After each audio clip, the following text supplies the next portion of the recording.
자식 잘 키워놔도 결국 혼자야. 돈 모아봤자 병원비로 다 나가더라. 사람 관계 다 부질없어. 혼자 사는 게 최고야. 노년에 깨닫게 되는 불편한 진실입니다. 기대고 싶은 마음, 누군가와 함께하고 싶은 마음은 이해하지만 결국 마지막까지 남는 건 나 자신뿐입니다. 의지하려고 할수록 실망만 커지고 집착할수록 상처만 남습니다.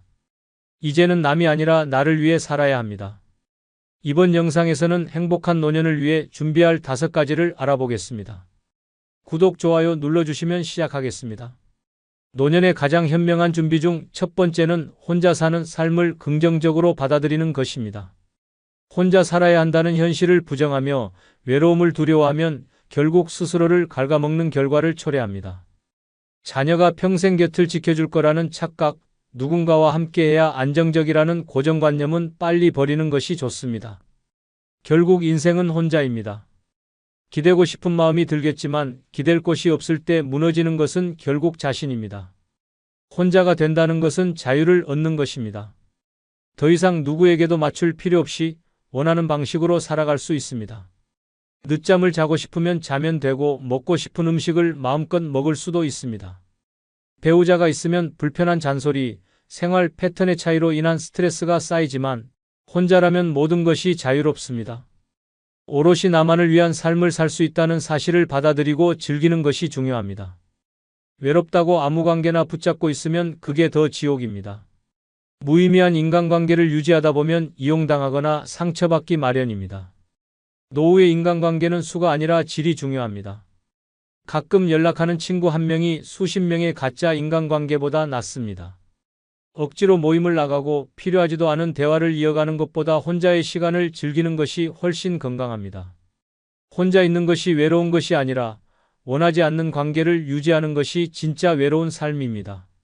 주변의 시선 따위 신경 쓸 필요 없습니다. 혼자 밥 먹는 게 창피하다고요? 이제는 그런 생각을 버려야 합니다. 혼자 영화 보고 혼자 여행 가고 혼자 카페에 앉아있는 시간이야말로 가장 편안하고 행복한 시간입니다. 남들의 시선을 신경 쓰면 결국 내 삶을 살지 못합니다. 남들이 뭐라고 하든 내가 편하고 좋은 것이 가장 중요합니다. 혼자 있는 시간을 불편하게 느끼지 않는다면 노년의 삶은 훨씬 가벼워지고 즐거워집니다. 혼자 사는 것이 두려운 사람들은 보통 혼자 아프면 어떡하지? 혼자 죽으면 어떡하지? 라는 생각을 합니다. 하지만 그런 걱정은 해봤자 소용없습니다. 누구나 아프고 누구나 죽습니다. 중요한 것은 지금을 어떻게 사느냐입니다. 두려움을 없애는 가장 좋은 방법은 대비하는 것입니다. 건강을 지키고 응급 연락망을 만들고 혼자서도 충분히 생활할 수 있도록 준비하면 됩니다. 불안에 떠는 대신 현실적으로 해결책을 찾으면 그만입니다. 혼자 사는 삶을 긍정적으로 받아들이는 순간 노년의 행복은 시작됩니다. 누군가에게 의존하지 않고 스스로를 지키며 사는 것이 진짜 강한 삶입니다. 혼자라는 것은 약한 것이 아니라 가장 강한 상태입니다.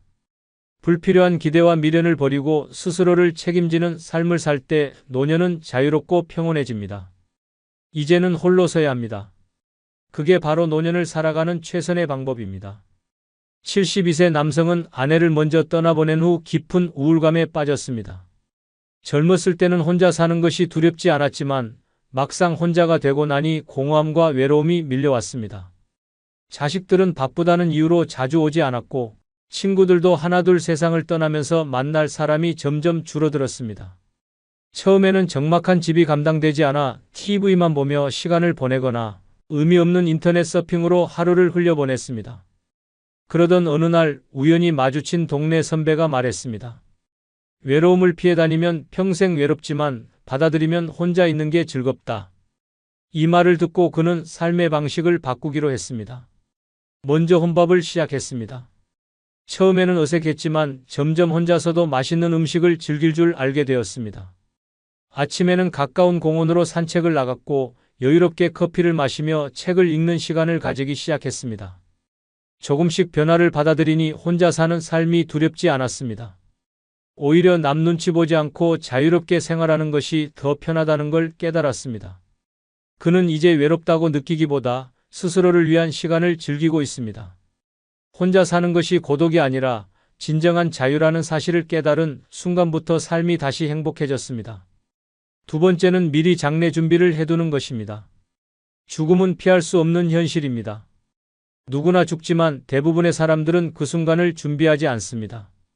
아직 멀었다. 나중에 생각하자. 라고 미루다가 결국 남은 가족들에게 짐을 떠넘기는 경우가 많습니다. 죽음은 갑자기 찾아올 수도 있고 예고 없이 다가올 수도 있습니다. 준비하지 않으면 결국 남은 사람들이 고통을 떠안게 됩니다. 장래 준비를 미리 해두면 스스로 원하는 방식으로 삶을 마무리할 수 있습니다. 화장을 할 것인지, 매장을 할 것인지, 어떤 방식으로 장례를 치를 것인지 직접 결정할 수 있습니다. 장례 비용도 미리 계산해두고 계약을 해두면 남은 가족들이 경제적으로 부담을 느끼지 않습니다. 죽음은 슬픈 일이지만 남겨진 사람들에게까지 짐을 지우는 것은 더 슬픈 일입니다. 마지막까지도 스스로의 삶을 책임지는 것이야말로 가장 멋진 마무리입니다. 유언장도 반드시 작성해야 합니다. 재산이 많든 적든 유언장이 없으면 가족들은 갈등을 겪게 됩니다. 소송까지 가는 경우도 많고 형제끼리 원수가 되는 일도 흔합니다. 우리 가족은 그럴 일 없어.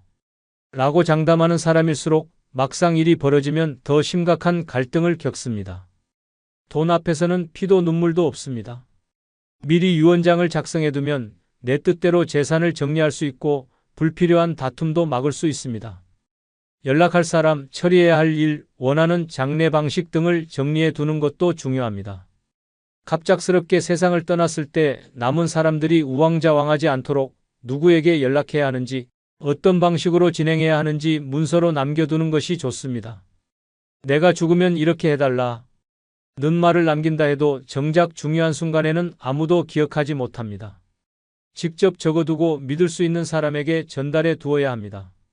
자신의 장례식을 떠올리는 것이 불편할 수도 있지만 오히려 준비해두면 마음이 편해집니다. 언젠가는 죽는다는 사실을 받아들이고 마지막을 정리해 두면 죽음에 대한 두려움도 줄어듭니다. 불안 속에서 하루하루를 보내는 것이 아니라 모든 준비를 끝내고 홀가분한 마음으로 남은 인생을 즐길 수 있습니다. 준비하지 않은 사람은 막판까지 불안하지만 철저히 준비한 사람은 마지막까지도 당당합니다. 노년에 가장 비참한 것은 죽음이 아니라 준비되지 않은 죽음입니다. 모든 것이 정리된 상태에서 떠나면 남겨진 사람들도 고맙게 생각합니다.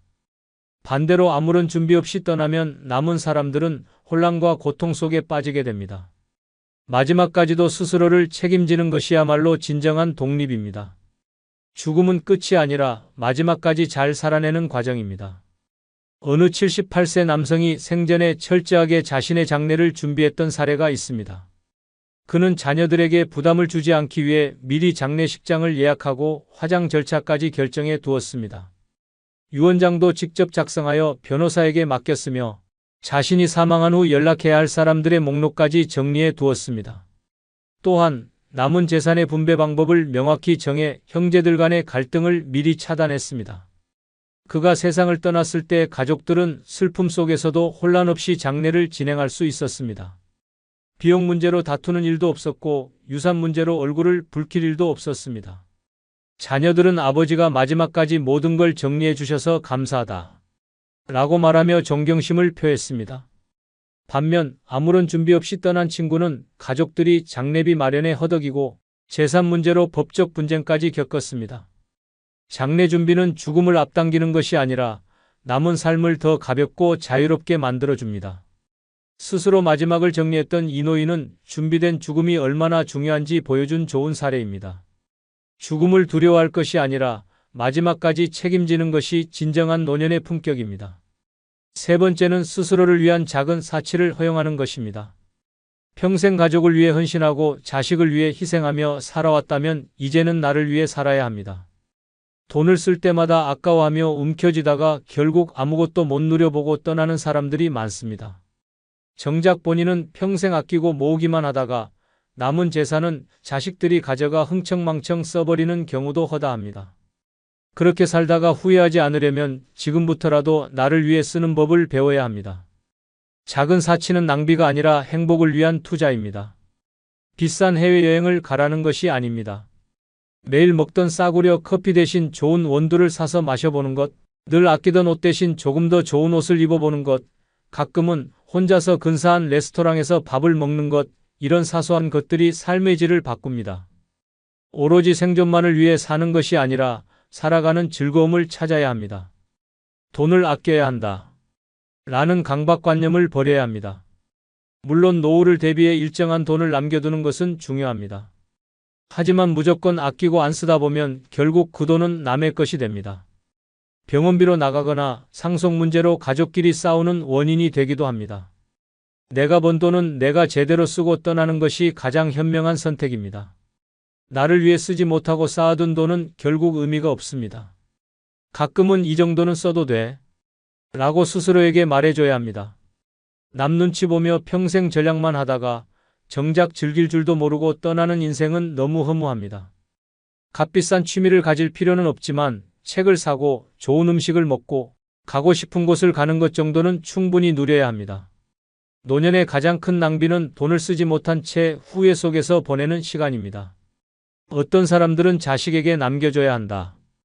라고 말하지만 자식들은 부모가 남긴 돈보다 즐겁고 당당하게 사는 모습을 더 기억합니다. 부모가 자신을 위해 한 번도 돈을 쓰지 않고 힘들게만 살다 간다면 자식들도 마음이 편치 않습니다. 오히려 자신을 위해 행복하게 사는 모습을 보여주는 것이 자식들에게도 좋은 본보기가 됩니다. 노년은 이제 나를 위한 시간이 되어야 합니다. 지나치게 검소하게 살며 아끼고 또 아끼다 보면 결국 아무것도 못해보고 떠나는 인생이 됩니다. 남을 위해서만 살던 인생에서 벗어나 이제는 오롯이 나를 위한 작은 행복을 찾아야 합니다. 돈은 모으는 것이 아니라 잘 쓰는 것이 진짜 가치입니다. 70대 여성이 평생 전략하며 살아온 끝에 남은 것은 쓸 줄 모르는 돈과 끝없는 후회였습니다. 젊었을 때부터 아껴야 한다. 라는 생각에 외식 한번 제대로 하지 않았고 사고 싶은 옷도 참으며 살아왔습니다. 자식들을 위해 모든 것을 희생했지만 정작 자식들은 바쁘다는 이유로 찾아오지 않았습니다. 노후에는 돈을 모아둔 것이 많았지만 이미 몸이 약해지고 나이가 들다 보니 제대로 쓰지도 못했습니다. 그러던 어느 날 친한 친구가 세상을 떠나는 모습을 보고 생각이 바뀌었습니다. 평생 돈을 아끼며 살았던 친구는 결국 제대로 써보지도 못하고 떠났고 자식들은 상속 문제로 다투기 시작했습니다. 이 모습을 본 그녀는 더 늦기 전에 자신을 위해 살기로 결심했습니다. 먹고 싶었던 음식을 마음껏 먹고 그동안 미뤄왔던 여행도 떠났습니다. 동네 카페에서 비싼 커피를 마시며 여유를 즐겼고 예쁜 옷도 사 입으며 자신을 꾸미기 시작했습니다. 그녀는 이제야 진짜 내 인생을 사는 것 같다. 라고 말했습니다. 돈을 모으는 것보다 제대로 쓰는 것이 중요하다는 사실을 깨달은 순간 노후가 달라졌습니다. 남은 인생을 후회 없이 살기로 한 그녀는 마지막까지도 웃으며 떠났습니다. 네 번째는 필요 없는 물건을 정리하여 간소하게 사는 것입니다. 집안에 쌓여있는 물건들은 과거의 흔적이 아니라 지금의 삶을 방해하는 짐일 뿐입니다. 쓰지도 않는 가구, 몇십 년 된 옷, 이미 유행이 지난 그릇들까지 쌓아두고 살아봤자 인생이 복잡해질 뿐입니다. 나이 들수록 삶은 가벼워야 합니다. 필요 없는 것들을 쥐고 있으면 결국 그 무게에 짓눌려 제대로 숨 쉬지도 못합니다. 사람들은 버리면 아깝다고 생각하지만 사실 진짜 아까운 것은 그 물건들이 아니라 공간과 시간입니다. 잡동사니로 가득 찬 집에서 사는 것은 그저 창고 속에서 사는 것이나 마찬가지입니다. 바닥에 쌓인 물건들 때문에 걸어 다니기조차 불편하고 오래된 서랍장을 열 때마다 먼지만 풀풀 날립니다. 정리되지 않은 집은 스트레스를 주고 몸과 마음을 피곤하게 만듭니다. 그 물건들 때문에 시간이 낭비되고 삶이 무거워집니다. 결국 인생을 불편하게 만드는 건 부족함이 아니라 과잉입니다.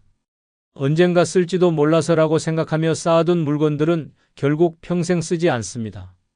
수십 년 동안 한 번도 입지 않은 옷, 고장난 채로 방치된 전자제품, 이미 다 낡아빠진 가구들, 이런 것들은 언젠가가 아니라 영원히 쓰이지 않을 가능성이 큽니다. 혹시라도 필요하면 새로 사면 됩니다. 필요할 때 사는 것이 낫지 필요하지도 않은 것을 안고 사는 것은 미련한 일입니다. 물건이 많으면 많을수록 삶이 복잡해지고 정신까지 피폐해집니다. 집안이 어수선하면 머릿속도 복잡해지고 삶의 여유가 사라집니다. 반면 최소한의 물건으로만 살아가면 생각도 정리되고 삶이 훨씬 가벼워집니다. 옷장은 딱 입을 옷만 남기고 주방에는 자주 쓰는 그릇 몇 개만 두는 것이 좋습니다. 거실도 불필요한 가구를 치우고 넓게 쓰면 훨씬 쾌적합니다. 공간이 정리되면 마음도 가벼워지고 하루하루가 훨씬 평온해집니다. 가장 중요한 것은 미련을 버리는 것입니다. 이건 비싼 거였는데 이건 추억이 있는 물건인데 이런 감정에 휘둘리다 보면 결국 아무것도 버리지 못하고 집은 계속해서 쓰레기장이 되어 갑니다. 물건은 과거가 아니라 현재를 위해 존재해야 합니다. 지금 내게 필요하지 않다면 과감하게 버려야 합니다. 필요 없는 물건을 안고 사는 것은 과거에 발목이 잡혀 사는 것과 같습니다. 노년에는 가볍게 살아야 합니다. 불필요한 물건을 정리하는 순간 삶의 무게가 달라집니다. 최소한의 물건만 남기고 단순하고 여유로운 삶을 살 때 비로소 진짜 자유를 느낄 수 있습니다. 필요 없는 것을 모두 내려놓고 나면 결국 가장 소중한 것은 물건이 아니라 나 자신이라는 사실을 깨닫게 됩니다. 버리는 것이 곧 자유입니다. 80세 여성은 평생 버리지 못하는 성격 때문에 집이 온갖 물건들로 가득했습니다. 수십 년 동안 입지 않은 옷, 고장난 가전제품, 이미 다 떨어진 그릇까지 버리지 못하고 쌓아두었습니다. 집안 곳곳에 쓸모없는 물건들이 가득했지만 언젠가는 필요할지도 몰라 라는 생각에 정리하지 않았습니다. 그러나 시간이 지나면서 집이 좁아지고 생활이 불편해지기 시작했습니다. 그러던 어느 날 거실에 쌓아둔 물건에 걸려 넘어져 크게 다쳤습니다. 병원에 입원한 그녀는 그제야 깨달았습니다. 버리지 못한 물건들이 결국 자신의 삶을 불편하게 만들고 있었다는 사실을 말입니다. 퇴원 후 그녀는 큰 결심을 했습니다. 더 이상 과거에 묶여 살지 않고 필요한 것만 남기고 가볍게 살기로 한 것입니다. 딸과 함께 대대적인 정리에 나섰습니다. 입지 않는 옷은 기부하고 고장난 물건들은 모두 버렸습니다. 불필요한 가구까지 정리하자 집이 한층 넓어지고 마음도 한결 가벼워졌습니다. 이렇게 시원할 줄 알았으면 진작 버릴걸. 일하며 후련한 표정을 지었습니다. 그녀는 이후로도 꼭 필요한 것만 두고 생활하며 단순한 삶이 얼마나 편안한지 깨달았습니다.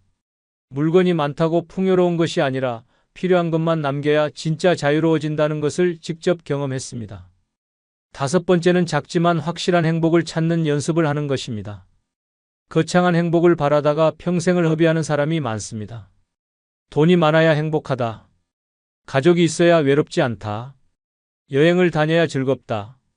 이런 생각이 결국 불행을 부릅니다. 현실을 보면 돈이 많아도 허전해하고 가족이 있어도 외로워하며 여행을 다녀도 공허함을 느끼는 사람이 많습니다. 결국 행복은 거창한 것에서 오는 것이 아닙니다. 일상의 소소한 순간을 즐길 줄 아는 사람이 진짜 행복한 사람입니다. 기대치를 낮춰야 합니다. 이 정도면 됐다. 라고 생각하는 순간 행복은 가까워집니다. 값비싼 음식을 먹어야만 기분이 좋아지는 사람은 평생 불행합니다. 반면 따뜻한 차 한 잔에도 만족할 줄 아는 사람은 날마다 행복을 느낍니다. 노후에는 만족할 줄 아는 법을 배워야 합니다. 더 이상 세상을 향해 요구하는 것이 아니라 지금 내 손에 있는 것을 즐기는 것이 중요합니다. 작은 것에서 기쁨을 찾지 못하면 아무리 많은 것을 가져도 허무할 뿐입니다. 돈으로 해결하려는 태도를 버려야 합니다. 비싼 옷을 사면 기분이 좋아질까? 고급 레스토랑에 가면 외로움이 사라질까? 이런 생각을 하다 보면 노년은 끝없는 소비로 채워지다가 결국 공허함만 남습니다. 돈을 쓰지 않고도 충분히 행복해질 수 있습니다.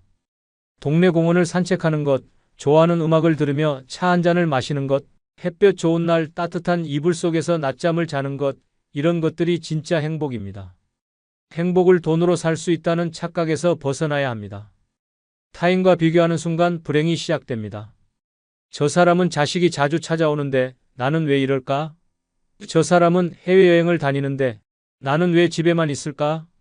이런 비교가 쌓이면 노년은 끝없는 우울함 속에서 무너집니다.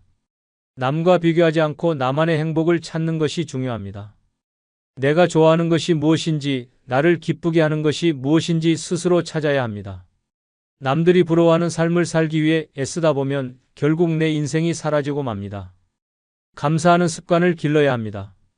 작은 것에도 감탄하고 사소한 일에도 감사를 느낄 줄 아는 사람이 가장 행복합니다. 아직 걸을 수 있어서 감사하다. 아침에 눈을 떠서 감사하다. 이런 생각을 하면 하루하루가 달라집니다. 반면 불평 불만을 입에 달고 사는 사람은 아무리 좋은 일이 생겨도 불행에서 벗어나지 못합니다. 감사하는 법을 배우는 것이야말로 행복을 찾는 가장 빠른 방법입니다. 노년은 더 이상 거창한 행복을 찾는 시기가 아닙니다. 소소한 기쁨을 느낄 줄 아는 순간 노후의 삶은 가벼워지고 즐거워집니다. 비싼 차, 큰 집, 높은 지위가 아니라 오늘 한 끼의 밥을 맛있게 먹고 따뜻한 햇살을 즐기며 좋아하는 음악을 듣는 것, 그것만으로도 충분합니다. 행복은 거창한 것이 아닙니다. 바로 지금 내 주변에서 찾을 수 있는 작은 순간들이 쌓여 진짜 행복이 됩니다. 더 이상 헛된 기대, 불필요한 후회, 무의미한 집착 속에서 허우적거릴 필요 없습니다. 노년에는 홀가분한 삶이 답입니다. 혼자라는 것을 인정하는 순간 불안이 사라지고 자유가 찾아옵니다. 필요 없는 물건을 버리고 작은 행복을 즐기고 돈을 아끼는 것이 아니라 나를 위해 쓰는 것. 그것이 진짜 현명한 노후 준비입니다. 남이 아닌 나를 위한 삶을 살 때 후회 없이 웃으며 떠날 수 있습니다. 인생은 길지도 복잡하지도 않습니다. 깔끔하게 정리하고 가볍게 살다가 당당하게 떠나는 것. 그것이 최고의 노년입니다. 구독, 좋아요 부탁드립니다. 감사합니다. 혼자 사니까 불편하지 않아? 불편은 무슨? 속이 다 시원해. 노년에 혼자 있으면 외롭지 않아? 외롭긴 이제야 진짜 내 인생 사는 기분인데. 그래도 누군가 옆에 있어야 하지 않을까? 내 옆에 스트레스 없는 자유가 있으면 충분해. 평생을 가족과 함께 살아왔습니다. 부모를 모시고 배우자를 챙기고 자식을 키우느라 정작 내 삶은 뒷전이었습니다. 하고 싶은 것도 많았지만 늘 남들을 먼저 생각해야 했습니다. 하지만 이제는 다릅니다. 이제야 진짜 내 삶을 살 차례입니다. 노년에 혼자라는 것은 외로운 것이 아니라 자유로운 것입니다. 남의 눈치를 볼 필요도 없고 불필요한 희생도 할 필요가 없습니다. 하고 싶은 일을 마음껏 하고 가고 싶은 곳에 가며 오롯이 나를 위한 인생을 살아갈 수 있습니다. 이보다 더 시원한 일이 또 있을까요? 야, 속이 다 시원하다. 라는 말이 절로 나오는 노년에 혼자라서 좋은 5가지를 함께 알아보겠습니다. 구독, 좋아요 누르시면 시작하겠습니다. 야, 속이 다 시원하다. 노년에 혼자라서 좋은 5가지 중 첫 번째로 오롯이 나를 위한 삶을 살 수 있는 것입니다. 노년에 혼자라는 것, 누군가는 외롭다고 하지만 사실은 그 반대입니다. 이제야 비로소 온전히 나를 위한 삶을 살 수 있는 진짜 자유가 찾아온 것입니다. 인생의 대부분을 타인을 위해 살아왔다면 이제는 내가 주인공이 되는 시간이 된 것입니다. 과거를 떠올려 보세요. 젊을 때는 부모님을 모시고 배우자를 챙기고 자식을 뒷바라지하느라 정작 내 삶은 뒷전이었습니다. 하고 싶은 것도 많았지만 엄마니까, 아빠니까, 가장이니까라는 이름 아래 희생을 강요당했습니다. 내 감정, 내 꿈, 내 시간이 사치처럼 여겨지던 시절이었습니다. 하지만 이제는 다릅니다. 노년에 혼자라는 것은 나를 위한 삶을 되찾는 기회입니다. 아침에 일어나고 싶은 시간에 일어나도 됩니다. 누가 깨울 일도 없고 누구 밥을 차려줄 필요도 없습니다. 해 뜨자마자 부엌에 들어가 아침상을 차리는 삶은 끝났습니다. 이제는 내가 먹고 싶은 걸 내가 원하는 시간에 내가 원하는 방식으로 먹으면 됩니다. 배달 음식을 시켜 먹어도 라면 한 그릇으로 때워도 누가 뭐라고 하지 않습니다.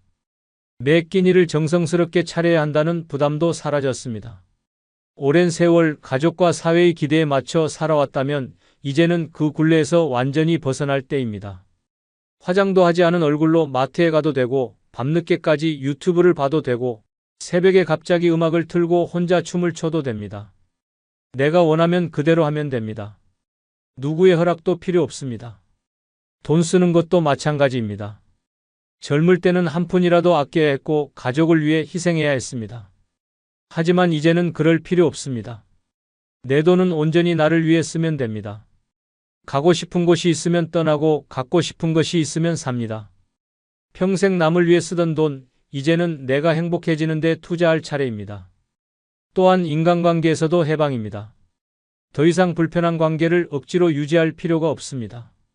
내 에너지를 갉아먹는 사람들과의 관계를 과감히 정리할 수 있는 시점입니다. 친척이든 친구든 이웃이든 나를 불편하게 하는 사람과 거리를 둘 자유가 생겼습니다. 오로지 나를 편안하게 해주는 사람들만 곁에 두면 됩니다. 무엇보다 가장 큰 해방은 역할에서 벗어나는 것입니다. 부모로서, 배우자로서, 어른으로서 젊은 시절에는 언제나 일해야 한다는 틀에 갇혀 살았습니다. 하지만 이제는 그런 역할이 더 이상 필요 없습니다. 이제는 그저 나로 살아도 됩니다. 내가 원하는 모습으로 내가 하고 싶은 일만 하면서 누구에게도 휘둘리지 않고 오롯이 나를 위한 삶을 살아가는 것입니다. 노년의 혼자라는 것은 자유 그 자체입니다. 이제야 진짜 나를 찾고 온전히 나를 위한 시간을 보낼 수 있는 인생의 황금기입니다. 이제는 남이 아닌 나를 위해 살아야 할 때입니다. 속이 다 시원하지 않습니까? 68세 김영자 씨는 평생을 가족을 위해 희생하며 살아왔습니다. 남편 뒷바라지, 자식들 키우느라 자신의 삶은 뒷전이었습니다. 아침부터 저녁까지 밥 차리고 빨래하고 청소하고 숨 쉴 틈도 없이 엄마니까 아내니까 당연하게 받아들였습니다. 그러던 어느 날 남편이 은퇴하더니 온종일 집에서 TV만 보며 밥은? 커피는? 을 외쳐댔습니다. 자식들도 엄마, 우리 애 좀 봐줘 하며 손주를 맡겼습니다. 그때 깨달았습니다. 이러다 내 인생 끝나겠구나. 결국 결심했습니다. 남편과 자식들에게 이제 내 인생은 나를 위한 거야. 선언하고 홀로 작은 원룸으로 이사했습니다. 그리고 하고 싶었던 일들을 하나씩 하기 시작했습니다. 늦잠 자고 요가도 배우고 혼자 배낭여행도 떠났습니다. 얼마 전 친구가 물었습니다. 외롭지 않아? 김영자 씨는 웃으며 대답했습니다. 이제야 내 인생을 사니까 너무 신나. 속이 다 시원해. 야, 속이 다 시원하다. 노년의 혼자라서 좋은 5가지 중 2번째로입니다. 젊었을 때는 늘 돈이 우선이었습니다. 돈을 벌기 위해 새벽같이 출근하고 피곤한 몸을 이끌고 야근을 했습니다. 조금이라도 더 벌기 위해 치열하게 살았습니다. 하지만 그렇게 벌어들인 돈은 어디로 갔을까요? 가족의 생활비, 자녀 교육비, 친척 경조사비로 끝없이 빠져나갔습니다. 정작 나를 위해 쓴 돈은 얼마 되지 않았습니다. 이제는 다릅니다. 노년의 혼자라는 것은 돈보다 시간을 더 가치 있게 쓸 수 있는 기회입니다. 아침부터 분주할 필요가 없습니다. 예전처럼 허겁지겁 일어나지 않아도 됩니다. 원하는 만큼 늦잠을 자고 천천히 차 한 잔을 마시며 창밖을 바라볼 수 있습니다. 출근길 사람들의 분주한 발걸음을 보며 나도 저렇게 뛰어다녔지라고 생각하지만 이제는 그럴 필요가 없습니다. 시간의 여유가 주는 행복은 돈으로 살 수 없는 것입니다. 예전에는 더 싼 물건을 사기 위해 시장을 몇 군데씩 돌아다니고 몇 푼 아끼려고 긴 줄에 서서 기다렸습니다. 하지만 이제는 시간을 아끼는 것이 더 중요합니다. 조금 비싸더라도 편하게 사고 불필요한 곳에 시간을 낭비하지 않습니다. 시간은 돈과 다르게 다시 돌아오지 않기 때문입니다. 가족 행사와 불필요한 모임에서 자유롭습니다. 예전에는 명절이면 친척들을 챙기고 생일이면 손수 음식을 준비하며 정신없이 시간을 보냈습니다. 이제는 의무적으로 참석해야 할 자리도 불편한 인간관계도 없습니다. 나를 피곤하게 만드는 관계를 정리하고 나를 진짜 소중히 여기는 사람들에게만 시간을 씁니다. 배우고 싶었던 것들을 배울 수 있습니다. 과거에는 시간이 없어서 미뤘던 취미와 배움을 이제야 시작할 수 있습니다. 악기를 배우고 그림을 그리고 새로운 언어를 공부하며 온전히 나를 위한 시간을 보냅니다. 하고 싶었던 일들을 하며 하루하루를 보람차게 보낼 수 있습니다. 무엇보다 가장 큰 변화는 시간 낭비를 하지 않는다는 것입니다. 과거에는 가족을 위해, 직장을 위해, 타인을 위해 나의 시간을 내어주었습니다. 하지만 이제는 더 이상 타인의 시간표에 맞출 필요가 없습니다. 오롯이 나만의 리듬대로 살 수 있습니다. 내가 원하는 일, 가고 싶은 곳, 배우고 싶은 것, 먹고 싶은 것에 집중할 수 있습니다. 노년의 혼자라는 것은 곧 시간의 자유를 의미합니다. 돈보다 소중한 것은 시간을 어떻게 쓰느냐입니다. 이제는 돈을 아끼는 것이 아니라 시간을 아끼는 삶을 살아야 합니다. 속이 다 시원하지 않습니까? 72세 박명자 씨는 평생을 가족을 위해 살았습니다. 젊었을 때는 남편 뒷바라지, 자식들 뒷바라지에 정신이 없었습니다. 장 봐서 싸게 사야 한다는 강박의 시장을 몇 군데씩 돌아다녔고 명절이면 새벽부터 음식 준비하느라 허리가 휘었습니다. 그러다 어느 날 문득 깨달았습니다. 내 인생은 언제 사나? 남편이 먼저 세상을 떠난 후 자식들도 제각기 살 길 찾아 떠났습니다. 이제야 비로소 시간이 생겼습니다. 처음에는 무료했지만 이내 새로운 삶을 시작했습니다. 매일 아침 늦잠을 자고 느긋하게 커피 한 잔을 마시는 것이 일상이 되었습니다. 보고 싶었던 드라마를 밤새 정주행해도 누구도 뭐라 하지 않았습니다. 어느 날 친구가 물었습니다. 혼자라서 외롭지 않아? 박명자 씨는 활짝 웃으며 대답했습니다. 이제야 내 시간 좀 써보네. 아까운 내 시간 남들한테 뺏기던 시절은 끝났어. 야, 속이 다 시원하다. 노년에 혼자라서 좋은 5가지 중 3번째로 정해진 역할이 없다는 입니다. 평생을 누군가의 엄마, 누군가의 아내, 누군가의 딸로 살았습니다. 결혼을 하면 좋은 아내가 되어야 했고 아이를 낳으면 훌륭한 엄마가 되어야 했습니다. 나이를 먹으면 어른답게 행동해야 한다는 말까지 따라 붙었습니다. 하지만 이제는 다릅니다. 노년에 혼자라는 것은 더 이상 정해진 역할이 없다는 뜻입니다. 아침에 눈을 떠도 해야 할 의무가 없습니다. 남편의 출근을 챙기지 않아도 되고 자식들의 도시락을 싸지 않아도 됩니다. 밥은? 빨래는? 이거 좀 해줘. 라는 소리를 들을 일도 없습니다. 이제는 나 스스로의 삶을 결정할 수 있습니다. 하고 싶은 일이 있으면 하고 하기 싫으면 안 하면 됩니다. 남을 위해 희생하는 삶은 끝났습니다. 예전에는 엄마니까, 며느리니까, 여자니까라는 말에 갇혀 살아야 했습니다.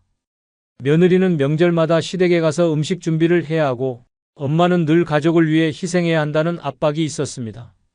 하지만 이제는 더 이상 그 역할을 강요받지 않아도 됩니다. 노년의 혼자라는 것은 그 모든 역할에서 해방된다는 것입니다. 사회가 만들어 놓은 틀도 더 이상 신경 쓸 필요가 없습니다. 나이가 들면 무조건 손주를 봐줘야 한다는 말, 조용하고 점잖게 살아야 한다는 말 모두 내려놓아도 됩니다. 손주를 보고 싶으면 보고 하기 싫으면 하지 않는 것입니다. 내 삶을 책임져야 하는 것도 이제는 나 자신뿐입니다. 어떤 사람들은 노년에 혼자면 외롭지 않겠냐고 묻습니다. 하지만 가장 외로운 것은 혼자가 아니라 억지로 원하지 않는 역할을 하면서 살아가는 것입니다. 가족을 위해, 사회를 위해 나를 희생하면서 정작 나 자신은 없어진 채 살아가는 것이 진짜 외로운 삶입니다. 이제는 누구의 엄마, 누구의 아내, 누구의 며느리가 아니라 오롯이 나로서 살아가야 합니다. 내가 원하는 일을 하고, 내가 원하는 곳으로 떠나고, 내가 원하는 모습으로 살아갑니다. 정해진 역할에서 벗어나니 마음이 편해지고 삶이 가벼워집니다. 이제 더 이상 일해야 한다는 굴레 속에서 살 필요가 없습니다. 정해진 역할이 없다는 것, 이것이야말로 진정한 자유입니다. 속이 다 시원하지 않습니까? 70세 이정순 씨는 평생을 누군가의 아내, 누군가의 엄마로 살아왔습니다. 남편 밥 차리고 시댁 행사 챙기고 자식 뒷바라지하는 게 당연한 일처럼 여겨졌습니다. 며느리로서, 엄마로서, 아내로서 늘 역할에 맞춰 살아야 했습니다. 하지만 남편이 세상을 떠나고 자식들이 독립하면서 처음으로 혼자가 되었습니다. 처음엔 허전했습니다. 그런데 얼마 지나지 않아 이거 너무 좋은데? 하는 생각이 들었습니다. 명절에 시댁 갈 필요도 없고 아침마다 남편 밥을 차릴 필요도 없어졌습니다. 손주를 봐달라는 부탁에도 나 바빠 한마디로 거절했습니다. 친구들과 여행을 다니고 하고 싶었던 요가도 배우기 시작했습니다. 어느 날 친구가 물었습니다. 그래도 혼자면 쓸쓸하지 않아? 이정순 씨는 껄껄 웃으며 말했습니다. 이제야 사람 노릇 좀 하는 기분이야. 역할놀이에서 해방됐거든. 야, 속이 다 시원하다. 노년에 혼자라서 좋은 5가지 중 4번째로 내 건강을 최우선으로 챙길 수 있다는 것입니다. 젊을 때는 내 몸이 부서지는 줄도 모르고 살았습니다. 가족들을 위해 아침부터 저녁까지 몸을 혹사시키고 아파도 병원 한 번 가기 어려웠습니다. 남편 밥 챙기고 자식들 뒷바라지하고 손주까지 돌보느라 정작 내 건강은 뒷전이었습니다. 하지만 이제는 다릅니다. 노년에 혼자라는 것은 내 건강을 최우선으로 챙길 수 있다는 뜻입니다. 이제는 남 눈치 볼 필요가 없습니다. 아파도 참고 버틸 이유가 없습니다. 조금이라도 몸이 이상하면 바로 병원에 가고 건강검진도 제때 받을 수 있습니다. 과거에는 엄마는 괜찮아, 내일부터 하고 쉬자라며 내 몸을 방치했지만 이제는 아닙니다. 이제 가장 소중한 것은 나 자신입니다. 식사도 내 건강에 맞춰 제대로 챙길 수 있습니다. 가족들 입맛에 맞춰 기름진 음식, 짠 음식을 만들던 시절은 끝났습니다. 이제는 내 몸이 원하는 대로 식사를 조절하면 됩니다. 싱겁게 먹고 신선한 채소를 즐기고 내가 좋아하는 음식을 마음껏 먹을 수 있습니다. 남편이 고기 좋아한다고 매번 고기 반찬을 올릴 필요도, 자식이 김치 없으면 안 먹는다고 매일 김치를 담글 필요도 없습니다. 이제는 오로지 내 몸이 원하는 음식을 먹으면 됩니다. 운동도 내 리듬에 맞춰 할 수 있습니다. 예전에는 남편 챙기느라, 손주 돌보느라 내 시간조차 없었습니다. 하지만 이제는 산책도 가고 요가도 배우고 수영도 할 수 있습니다. 하고 싶은 운동을 내 스케줄에 맞춰 즐길 수 있습니다. 피곤하면 쉬고 컨디션이 좋으면 더 열심히 하면 됩니다. 누구도 나를 방해하지 않습니다. 잠도 내 몸이 원하는 만큼 잘 수 있습니다. 밤늦게까지 남편이 술상을 차리거나 새벽같이 일어나 자식들 아침을 준비하는 일도 없습니다. 이제는 졸리면 자고 개운할 때 일어나면 됩니다. 낮잠을 자고 싶으면 자도 되고 밤늦게까지 책을 보거나 TV를 봐도 됩니다. 수면 부족에 시달리던 과거와는 완전히 다른 삶입니다.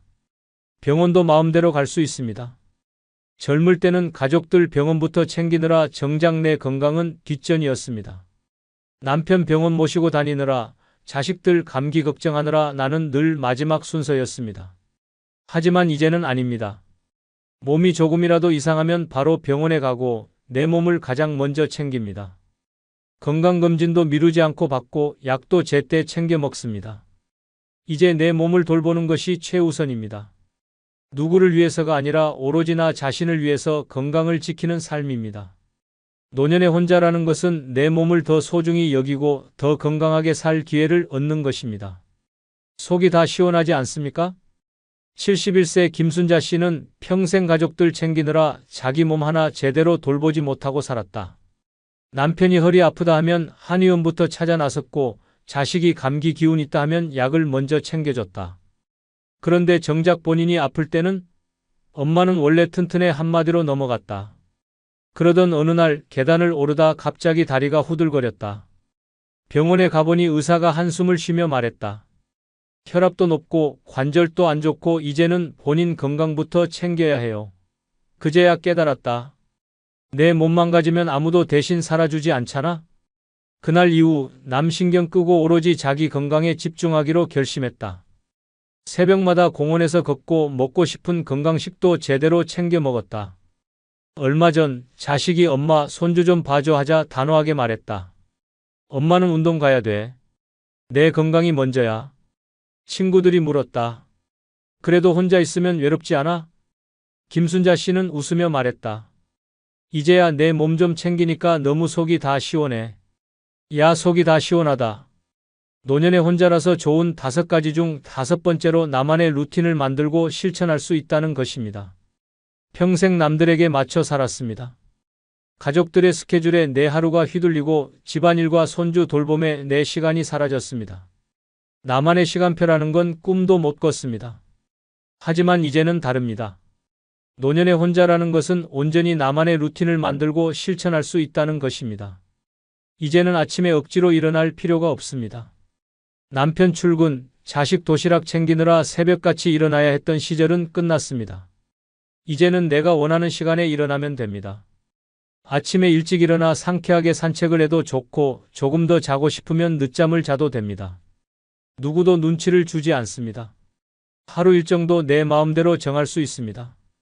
예전에는 가족들 스케줄에 맞춰 밥을 차리고 청소하고 쇼핑을 했습니다. 하지만 이제는 오롯이 내가 하고 싶은 일, 내가 가고 싶은 곳, 내가 먹고 싶은 음식을 중심으로 하루를 계획하면 됩니다. 규칙적인 운동을 하고 싶으면 아침마다 요가를 하거나 저녁에 산책을 하면 됩니다. 책을 읽고 싶으면 아무도 방해하지 않는 조용한 공간에서 몰입할 수 있습니다. 내 시간을 내 방식대로 쓰는 것만큼 속이 시원한 일이 없습니다. 식사도 내 스타일대로 할 수 있습니다. 과거에는 남편과 자식들 입맛에 맞춰 기름진 반찬, 국, 밥을 준비했지만 이제는 다릅니다. 가볍게 샐러드 한 접시로 끼니를 때울 수도 있고 혼자만의 특별한 브런치를 즐길 수도 있습니다. 하루 3끼를 꼭 챙겨야 한다는 고정관념도 버려도 됩니다. 내 몸이 원하는 대로, 내 입맛이 원하는 대로 조절하면 됩니다. 취미도 자유롭게 즐길 수 있습니다. 가족이 있으면 취미 하나를 시작하는 것도 어렵습니다. 그게 다 돈 낭비다. 집안일도 바쁜데 무슨 취미냐라는 소리를 들으면 시도조차 못합니다. 하지만 이제는 하고 싶은 걸 부담 없이 시작할 수 있습니다. 그림을 배우고 악기를 연주하고 수영을 배우고 여행을 떠나도 누구도 말리지 않습니다. 이제는 나를 위한 시간표를 만들고 내가 원하는 삶을 살아갈 차례입니다. 더 이상 일해야 한다는 강박에서 벗어날 수 있습니다. 과거에는 남들에게 맞추느라, 가족을 챙기느라 내 루틴을 만들 엄두도 못 냈습니다. 하지만 이제는 오롯이 나만을 위한 시간표를 짜고 내 삶을 내 방식대로 조절할 수 있습니다. 이것이야말로 진정한 자유입니다. 속이 다 시원하지 않습니까? 69세 박영희 씨는 평생 가족들 스케줄에 맞춰 살았다. 남편 출근에 맞춰 새벽에 일어나 아침을 차리고 자식들 학교 보내고 집안일을 끝내면 어느새 하루가 저물었다. 손주까지 돌보느라 자기만의 시간표란 건 꿈도 못 꿨다. 그러다 남편이 세상을 떠나고 자식들이 독립하면서 처음으로 혼자가 됐다. 처음엔 멍했다. 하지만 며칠 지나고 나니 생각이 바뀌었다. 이제 내 시간표를 만들어 볼까? 매일 아침 8시 알람 없이 눈이 떠지면 일어나고 커피 한 잔 마시며 여유롭게 책을 읽었다. 오후에는 수영을 배우고 저녁엔 보고 싶던 드라마를 정주행했다. 어느 날 딸이 전화해 엄마, 내일 손주 좀 봐줄 수 있어? 라고 물었다. 박영희 씨는 단호하게 말했다. 미안한데 내일 요가 수업이 있어서 안 돼. 친구가 물었다. 혼자 지내니까 심심하지 않아? 박영희 씨는 환하게 웃으며 말했다. 아니, 이제야 내 시간 좀 써보는 것 같아. 속이 다 시원해. 끝으로 구독, 좋아요 부탁드립니다. 감사합니다. 엄마, 이번 주엔 못 갈 것 같아요. 바빠서요. 여보, 그냥 대충 먹으면 안 돼? 피곤해. 이제는 익숙한 말입니다. 자식은 바쁘고 남편은 무심하고 친구들은 각자 살기 바쁩니다. 평생 가족을 위해 희생했지만 결국 남는 건 나 혼자뿐입니다. 늙어서 남에게 기대면 실망만 남습니다. 노후는 누가 챙겨주지 않습니다. 자식도 남편도 친구도 결국 각자의 길을 갑니다. 늦기 전에 깨달아야 합니다. 남을 기대기보다 나를 먼저 챙겨야 합니다. 지금부터라도 나를 위한 삶을 시작해야 합니다. 이 5가지만 있다면 누구에게도 휘둘리지 않고 외로움에 무너지지도 않습니다. 남은 인생 오직 나를 위해 살아야 합니다. 이번 영상은 늙어서 자식, 남편, 친구보다 꼭 필요한 5가지를 알아보겠습니다. 구독, 좋아요 누르시면 시작하겠습니다. 자식, 남편, 친구 다 필요 없다. 늙어서 꼭 필요한 5가지 중 첫 번째는 돈입니다. 돈이 행복의 전부는 아니지만 늙어서 돈이 없으면 행복은커녕 최소한의 존엄조차 지킬 수 없습니다. 노년에 돈이 없다는 것은 곧 자유가 없다는 뜻입니다. 하고 싶은 것이 있어도 돈이 없으면 불가능하고 몸이 아파도 병원비가 부담되어 치료를 망설이게 됩니다. 결국 남에게 기대야 하지만 자식도 국가도 끝까지 책임져 주지 않습니다. 돈이 없으면 선택권이 사라지고 그 순간부터 비참한 노년이 시작됩니다. 늙어서 돈이 없으면 자식에게 의존할 수밖에 없습니다. 하지만 자식도 각자의 삶이 있고 부모를 부양할 여력이 없는 경우가 많습니다. 아무리 효자라도 경제적 여유가 없으면 부모를 도울 수 없습니다. 결국 부모는 서운함과 원망 속에서 눈치를 보며 살아가게 됩니다. 작은 용돈에도 감사해야 하고 병원비 한번 내달라는 말도 쉽게 못합니다. 돈이 없는 순간 부모와 자식의 관계는 부담과 의무로 변질됩니다. 노년에 돈이 없으면 인간관계도 유지하기 어렵습니다. 친구를 만나러 가는 교통비, 모임에서 커피 한 잔 마시는 비용조차 부담이 됩니다. 결국 모임에 나가지 못하고 점점 사람들과 멀어지게 됩니다. 가난한 노인은 외로움까지 감당해야 합니다. 반면 경제적 여유가 있는 사람은 원하는 모임에 나가고 취미 생활을 즐기며 인간관계를 이어갑니다. 돈이 있으면 외롭지 않을 방법도 많아집니다. 노후에는 병원비가 가장 큰 부담입니다. 젊을 때는 건강을 당연하게 여기지만 나이 들면 작은 병 하나도 큰 돈이 듭니다. 건강보험이 있다고 해도 병원비는 만만치 않습니다. 돈이 없으면 적절한 치료를 받지 못하고 통증을 참으며 하루하루를 버티게 됩니다. 결국 병이 더 악화되고 삶의 질이 바닥으로 떨어집니다. 늙어서 돈이 없으면 몸이 아파도 병원에 갈 엄두를 못 내는 비참한 현실을 맞이하게 됩니다. 돈이 없으면 살 곳도 문제입니다. 살던 집을 유지할 수도 없고 자식 집에 얹혀 살 수도 없습니다. 결국 낯선 환경에서 힘들게 적응해야 합니다. 하지만 돈이 있는 사람은 살고 싶은 곳에서 원하는 환경에서 노년을 보낼 수 있습니다. 좋은 시설이 있는 곳에서 편안하게 지낼 수도 있고 자유롭게 여행을 다닐 수도 있습니다. 결국 노후의 삶의 질을 결정하는 가장 중요한 요소는 돈입니다. 돈이 행복을 보장해주지는 않지만 최소한 불행을 막아줍니다. 돈이 없으면 자식에게 눈치 보고 친구와 멀어지고 아파도 병원에 못 가고 살아갈 집조차 지킬 수 없습니다. 하지만 돈이 있으면 최소한 내 삶을 내 뜻대로 꾸려갈 수 있습니다. 늙어서 후회하지 않으려면 젊을 때부터 노후 자금을 철저히 준비해야 합니다. 돈이 없으면 아무것도 할 수 없습니다. 71세 김 씨는 돈이 노년의 자유를 보장한다는 사실을 몸소 증명하며 살고 있습니다. 젊을 때부터 철저하게 노후 준비를 했고 연금과 임대 수입으로 매달 넉넉한 생활비를 받습니다. 아침이면 근처 카페에서 여유롭게 커피 한 잔을 마시고 오후에는 수영장에서 운동을 합니다. 몸이 조금이라도 불편하면 바로 병원에 가서 최상의 치료를 받습니다. 친구들과 해외여행도 다니고 손주들에게 용돈을 쥐어주며 자식들에게 부담을 주기는커녕 오히려 걱정을 덜어줍니다. 좋은 실버타운에서 생활하며 고급 레스토랑에서 식사도 하고 싶은 것을 마음껏 누립니다. 늙어도 돈이 있으니 선택권이 있고 하루하루가 즐겁습니다. 반면 70세 박 씨는 돈 없이 늙는 것이 얼마나 서글픈지 뼈저리게 깨닫고 있습니다. 젊을 때 돈 없어도 자식이 있으면 된다라고 믿었지만 현실은 달랐습니다. 자식들도 생활이 빠듯해 부모를 도와줄 거 없었습니다. 병원비가 부담스러워 진료를 미루다 보니 병이 악화되었고 치료를 받으려 해도 돈이 없어 망설일 수밖에 없습니다. 친구들과의 모임도 점점 멀어졌습니다. 밖에 나가려 해도 교통비조차 아까워 집에만 있는 날이 늘어났습니다. 쓸 수 있는 돈이 없으니 할 수 있는 것도 없고 만날 사람도 점점 줄어듭니다. 결국 하루 종일 TV만 보며 시간을 때우고 외로움과 후회 속에서 한숨만 쉬고 있습니다. 자식, 남편, 친구보다 늙어서 꼭 필요한 두 번째는 건강입니다. 건강이 없으면 아무것도 소용없습니다. 돈이 많아도 좋은 집에 살아도 주변에 사람이 많아도 아프면 모든 것이 무의미해집니다. 늙어서 건강을 잃으면 병원과 약이 삶의 전부가 되고 하고 싶은 것이 있어도 몸이 따라주지 않습니다. 결국 침대에 누워 남의 도움을 받아야 하고 자유도 사라집니다. 건강 없이 맞이하는 노년은 그야말로 지옥과 같습니다. 돈이 많아도 병든 몸으로는 누릴 수 없습니다. 세계 여행을 꿈꿨지만 다리가 아파 한 발짝도 못 나가고 맛있는 음식을 먹고 싶어도 소화가 안 돼 죽만 먹는다면 무슨 의미가 있겠습니까? 가족들과 시간을 보내고 싶어도 병원 신세를 지느라 침대에서 꼼짝 못하고 손주가 놀아달라고 해도 관절이 아파 움직일 수 없다면 얼마나 서글프겠습니까? 건강을 잃으면 모든 기회와 행복이 사라집니다.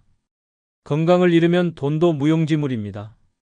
병원비와 약값으로 돈이 술술 나가고 간병인을 쓰면 경제적 부담이 더욱 커집니다.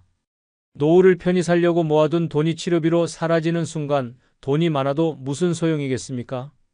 결국 병원비 걱정에 제대로 치료도 못 받고 돈을 아끼려고 통증을 참으며 살아야 하는 상황이 옵니다. 건강이 없으면 돈도 노후의 자유도 모두 무너집니다. 건강을 잃으면 인간관계도 끝납니다.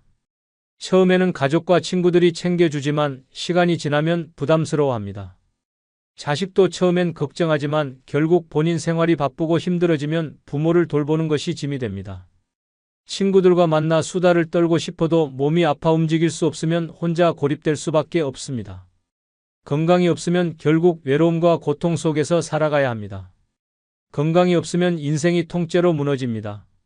늙어서 후회하지 않으려면 젊을 때부터 건강을 지켜야 합니다. 규칙적인 운동, 건강한 식습관, 정기검진을 습관화해야 합니다. 건강은 한순간에 무너지고 한번 잃으면 다시 되찾기 어렵습니다. 돈보다 중요한 것은 건강입니다. 건강한 몸이 있어야만 돈도, 인간관계도, 자유도, 행복도 지킬 수 있습니다. 72세 김 씨는 건강이 소중함을 누구보다 잘 알고 있습니다. 60대부터 꾸준히 운동하고 건강한 식습관을 유지한 덕분에 지금도 하루 1시간씩 산책을 하고 친구들과 등산도 다닙니다. 정기검진을 받으며 건강을 관리했고 덕분에 약 한 알 없이 지냅니다. 몸이 가뿐하니 여행도 다니고 손주들과 뛰어놀면서 활기찬 노년을 보내고 있습니다. 같은 나이 친구들이 병원에 드나들며 한숨 쉬는 사이 김 씨는 여전히 인생을 즐기고 있습니다. 건강을 지킨 덕분에 돈도 아끼고 인간관계도 유지하며 행복한 노년을 살고 있습니다. 반면 73세 박 씨는 건강을 잃고 모든 것을 잃었습니다. 젊을 때 술과 기름진 음식을 즐기고 운동을 멀리한 결과 고혈압과 당뇨로 병원비가 눈덩이처럼 불어났습니다. 무릎이 아파 제대로 걷지도 못하고 친구들과의 모임도 포기한 지 오래되었습니다. 자식들에게 기대를 했지만 병간호가 힘들다며 요양원에 모셔야겠다는 말까지 들었습니다. 돈이 있어도 병든 몸으로는 아무것도 할 수 없었습니다. 건강을 잃으니 자유도, 관계도, 삶의 즐거움도 모두 사라졌습니다. 자식, 남편, 친구보다 늙어서 꼭 필요한 세 번째는 배우자가 떠난 후를 미리 대비하는 것입니다. 배우자가 먼저 떠난 후를 대비하지 않으면 늙어서 고립과 외로움 속에 무너집니다.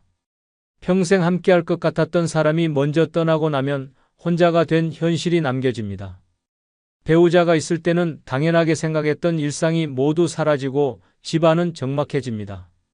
혼자 밥을 먹고 혼자 병원에 가고 혼자 시간을 보내야 하는 순간이 찾아옵니다.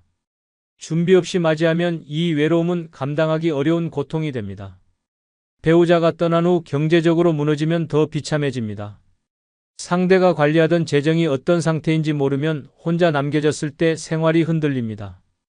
연금이 부족하면 당장 생활비가 막막해지고 남편 명의로 된 재산이 정리되지 않았다면 법적 문제로 골머리를 앓게 됩니다.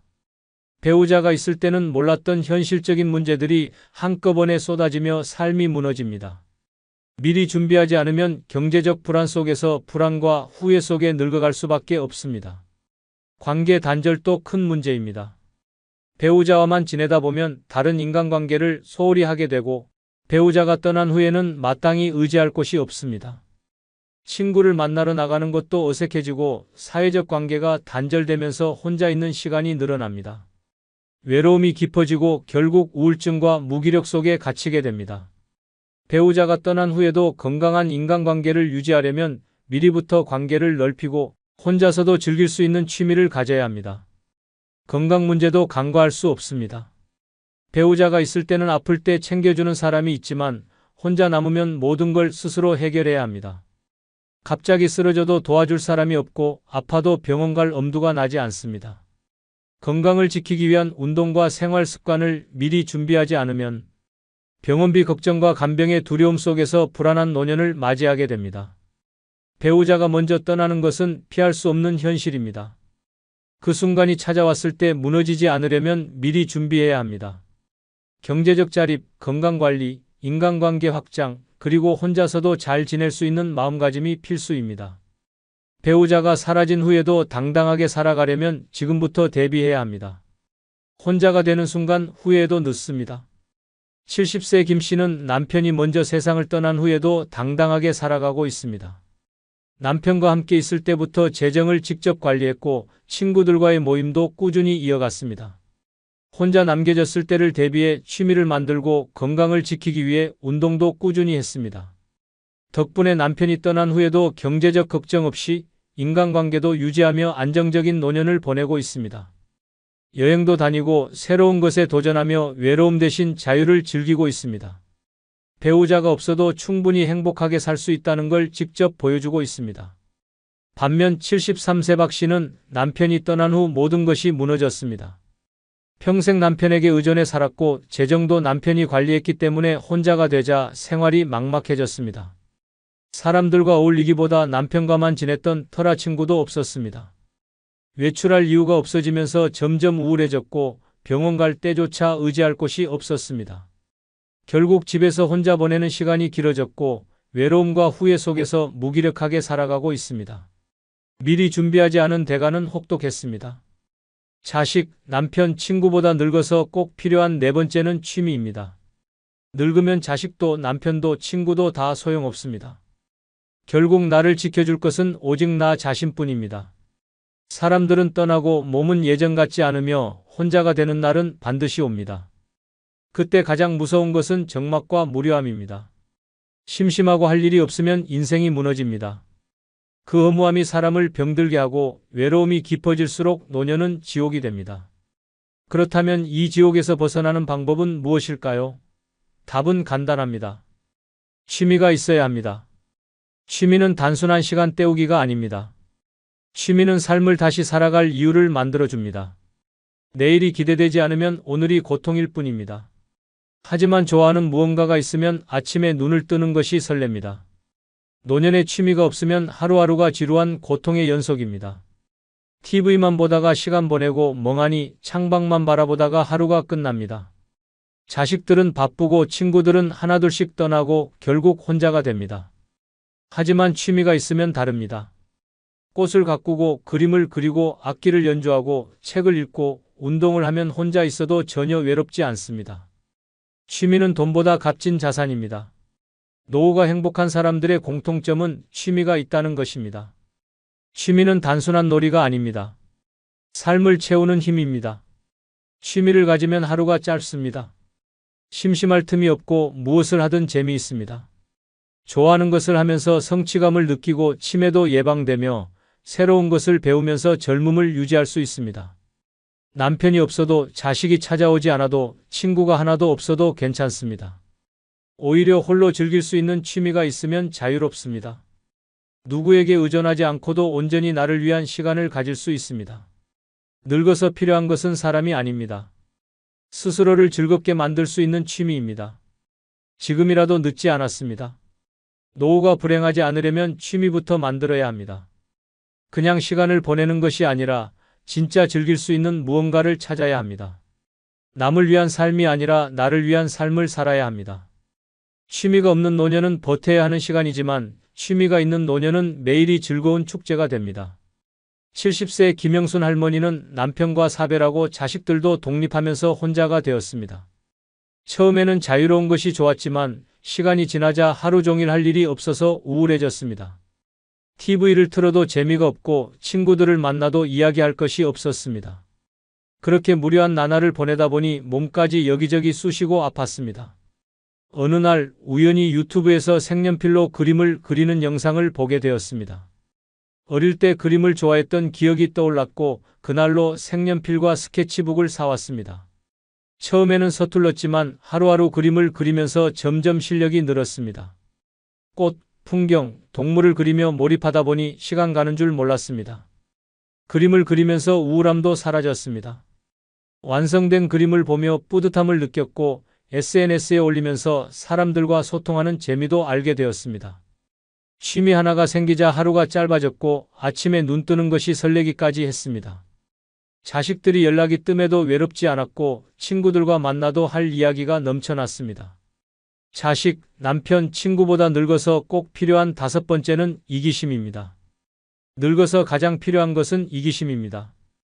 평생 남만 챙기고 자식 뒷바라지하고 남편을 위해 희생했다면 이제는 끝입니다. 남은 인생은 오직 나를 위해 살아야 합니다. 착하게만 살다 보면 결국 늙어서 홀로 남겨지고 희생했던 사람들은 다 떠납니다. 그제야 깨닫습니다. 결국 나를 챙기는 건 나 자신뿐이라는 사실을 말입니다. 노년이 불행한 사람들의 공통점은 지나치게 남을 신경 쓴다는 것입니다.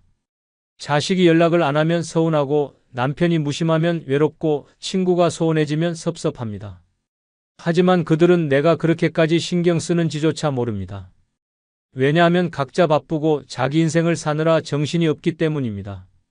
그래서 늙어서 행복하려면 남보다는 나를 먼저 생각해야 합니다. 이기적인 삶은 절대 나쁜 것이 아닙니다. 오히려 늙어서까지 남에게 기대고 의존하는 것이 더 불행한 길입니다.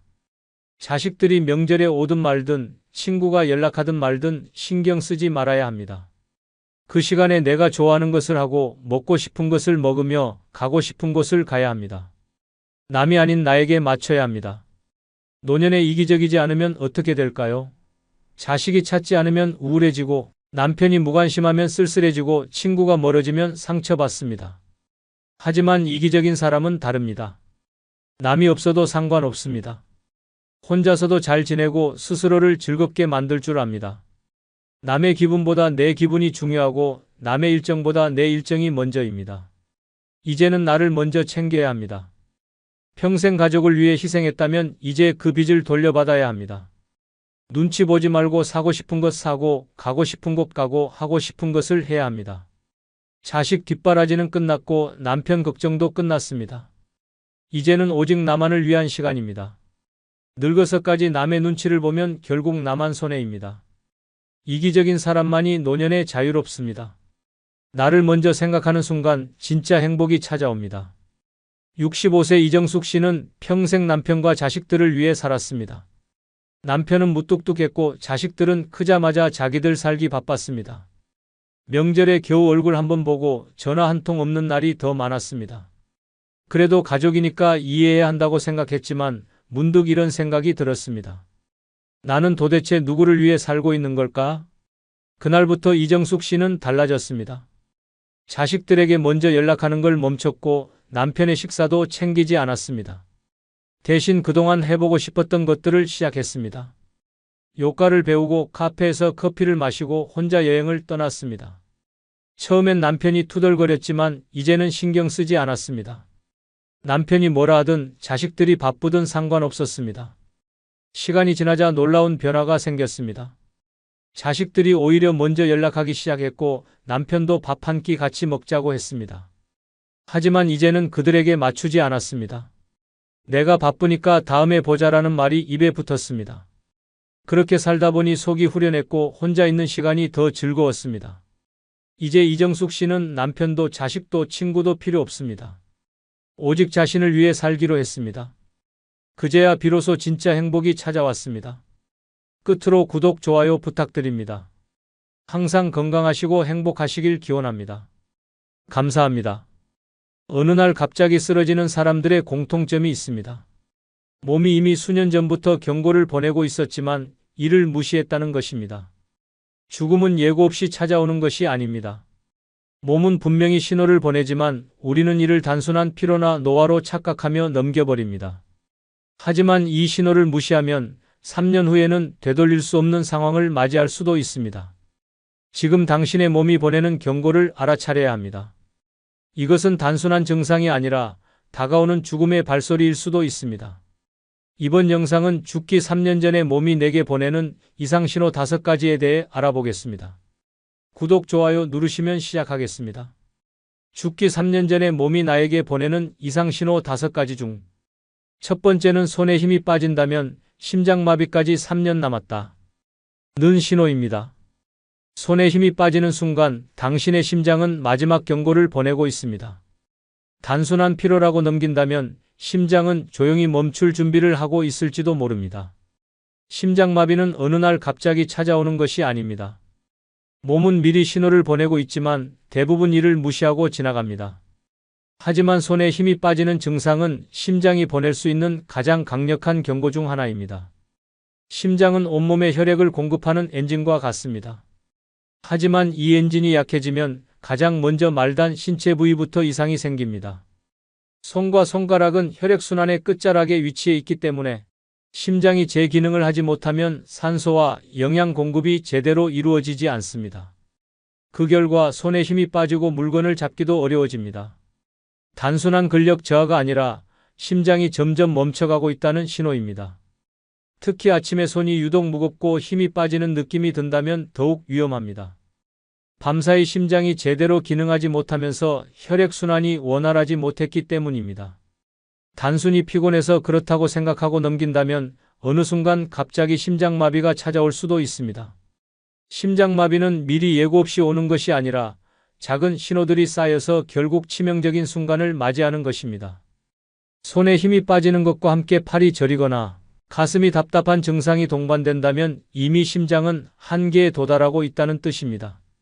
특히 왼손에 힘이 빠지거나 팔이 무거워지는 느낌이 든다면 즉시 검사를 받아야 합니다. 이는 심장으로 가는 혈관이 막히기 시작했다는 신호일 수 있습니다. 혈관이 점점 좁아지고 막히면서 혈액 공급이 원활하지 않게 되면 손에 힘이 빠지고 감각이 둔해지는 증상이 나타납니다. 이러한 신호를 무시하고 방치하면 3년 이내에 심장마비가 발생할 가능성이 높습니다. 실제로 심장마비로 쓰러진 사람들의 상당수가 이전에 손에 힘이 빠지는 증상을 경험했지만 대수롭지 않게 넘겼다는 연구 결과도 있습니다. 평소와 다르게 손에 힘이 들어가지 않고 작은 물건도 자꾸 떨어뜨린다면 단순한 노화나 피로 때문이 아니라 심장의 건강을 의심해야 합니다. 심장은 한번 망가지기 시작하면 회복이 어렵습니다. 하지만 미리 신호를 알아차리고 대처하면 심장마비를 예방할 수 있습니다. 손에 힘이 빠지는 증상이 반복된다면 즉시 병원을 찾아 심장 건강을 체크해야 합니다. 생활 습관을 개선하는 것도 중요합니다. 기름진 음식, 흡연, 과도한 스트레스는 심장을 더욱 악화시키는 주범입니다. 하루 30분이라도 가볍게 걷고 싱겁고 건강한 식단을 유지하는 것이 심장을 살리는 길입니다. 손에 힘이 빠지는 것은 우연이 아닙니다. 피곤하다고 넘길 일이 아닙니다. 이 신호를 무시하면 3년 후 심장은 조용히 멈춰버릴 수도 있습니다. 지금 당신의 손은 무엇을 말하고 있습니까? 이 신호를 무시하지 마십시오. 심장은 분명히 경고하고 있습니다. 평소 건강했던 59세 남성이 있었습니다. 그는 특별한 병력이 없었고 운동도 가끔씩 하며 생활했습니다. 하지만 몇 달 전부터 이상한 증상이 나타나기 시작했습니다. 아침에 일어나면 손에 힘이 들어가지 않았고 커피 잔조차 놓치는 일이 많아졌습니다. 처음에는 피곤해서 그렇다고 생각했습니다. 하지만 점점 증상이 심해졌고 손끝이 저린 느낌까지 들었습니다. 그러던 어느 날 그는 출근길에 갑자기 가슴이 답답해지며 왼팔에 힘이 빠졌습니다. 숨이 가빠지고 식은땀이 흘렀지만 그저 스트레스 때문이라며 참고 출근했습니다. 하지만 사무실에 도착하자마자 쓰러졌고 급히 병원으로 옮겨졌습니다. 검사 결과 심장혈관이 90% 이상 막혀 있었습니다. 의사는 조금만 늦었으면 그대로 심장이 멈췄을 것이라고 말했습니다. 그는 응급 스텐트 시술을 받고 가까스로 목숨을 건졌습니다. 손에 힘이 빠지는 작은 신호를 무시한 대가였습니다. 만약 조금만 더 빨리 병원을 찾았다면 죽음의 문턱까지 가지 않았을 것입니다. 심장은 미리 경고를 보냅니다.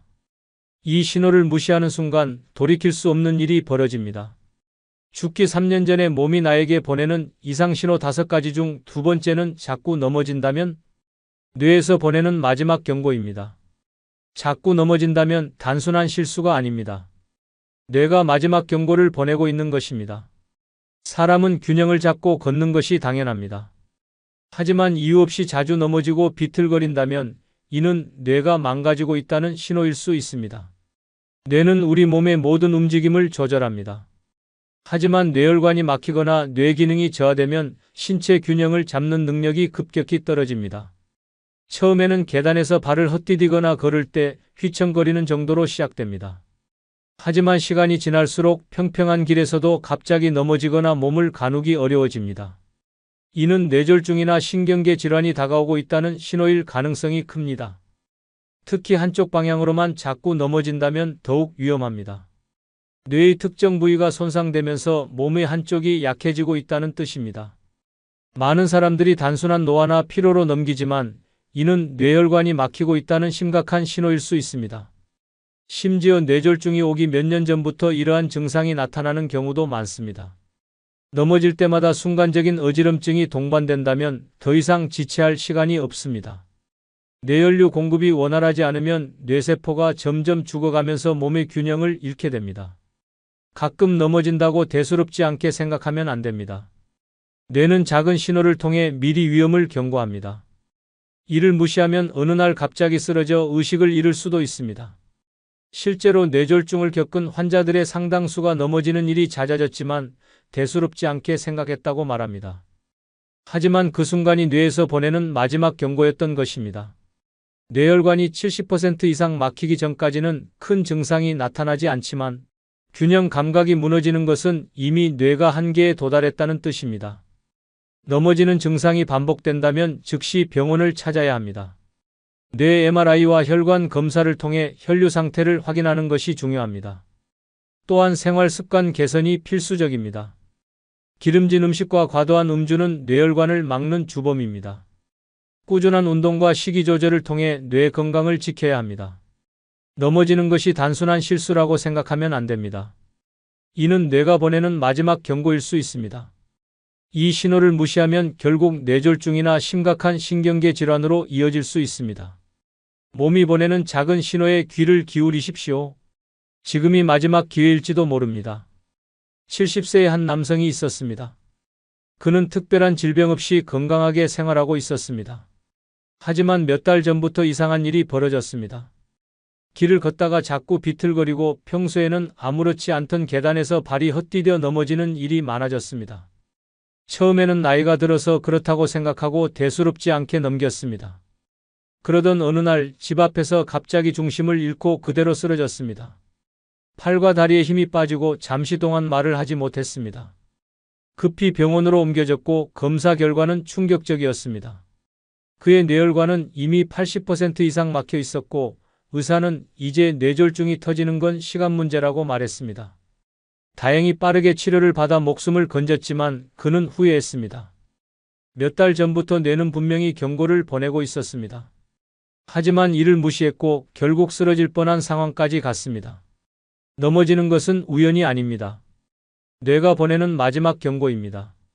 이 신호를 무시하면 다음번에는 다시 일어날 기회조차 없을 수 있습니다.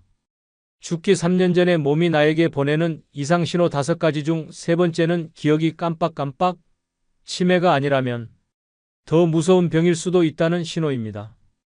기억이 깜빡깜빡한다면 단순한 건망증이 아닙니다. 많은 사람들이 기억력이 떨어지면 치매를 가장 먼저 떠올립니다.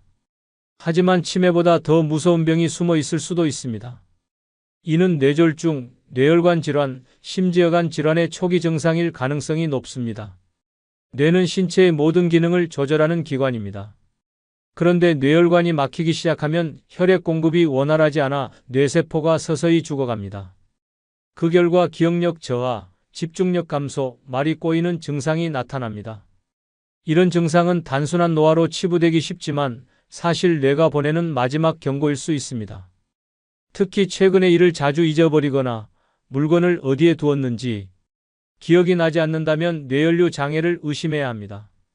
또한 간 기능이 저하되면 독소가 제대로 해독되지 않아 혈류를 타고 뇌로 올라갑니다. 이로 인해 기억력이 떨어지고 멍해지는 증상이 나타날 수 있습니다. 이를 간성 뇌증이라고 하며 심하면 혼수 상태까지 이를 수 있습니다. 만약 기억력 저하와 함께 이유 없이 피로하거나 피부가 누렇게 변했다면 간 질환이 원인일 가능성이 큽니다. 무서운 것은 이러한 증상들이 서서히 진행된다는 점입니다. 처음에는 단순히 깜빡하는 정도지만 점점 일상생활에 영향을 미치기 시작합니다. 약속을 잊거나 같은 질문을 반복하고 물건을 둔 장소를 찾지 못하는 일이 잦아진다면 뇌와 간 건강을 의심해야 합니다.